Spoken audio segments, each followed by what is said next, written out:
இன்னைக்கு வெளியில் ஷாப்பிங் கொஞ்சம் போக வேண்டிய வேலை இருக்கிறதுனால குட்டி மேடம்க்கு தேவையான எக்ஸ்ட்ரா ட்ரெஸ்ஸஸ்ஸு, டயப்பரு, வெட் வைப்ஸு, அப்புறம் அவளுக்கு ஃபீட் பண்ணுறதுக்காக ஹோம்மேட் இன்ஸ்டன்ட் சர்லக் மிக்ஸு இதெல்லாம் எடுத்து வச்சுட்டு கிளம்பியாச்சு. இன்னைக்கு எங்கள் கூட எங்கள் அம்மாவும் வந்திருந்தாங்க. நாங்கள் டி நகரில் இருக்க எலைட் சரவணா ஸ்டோருக்கு தான் போயிருந்தோம். எப்போவுமே ஜிஆர்டியில் தான் எடுப்போம். இந்த டைம் சரி எலைட்டில் போய் பார்க்கலான்னு பார்த்தா அவ்வளோ டிசைன்ஸ், அவ்வளோ கலெக்ஷன்ஸ் வச்சுருந்தாங்க. சூப்பராக இருந்துச்சு எல்லாமே.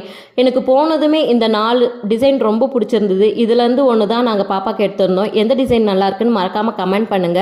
அப்புறம் பாப்பாக்கு குட்டியா ஒரு 1 கிராம்ல இயரிங் எடுக்கலான்னு பார்த்தா கலெக்ஷன்ஸ்லாம் சூப்பராக இருந்துச்சு. ஆனால் அவங்க வேஸ்டேஜ் போடாமல் மேக்கிங் சார்ஜ் 2500 சார்ஜ் பண்ணாங்க. அதனால எனக்கு செட் ஆகல, எடுக்கல.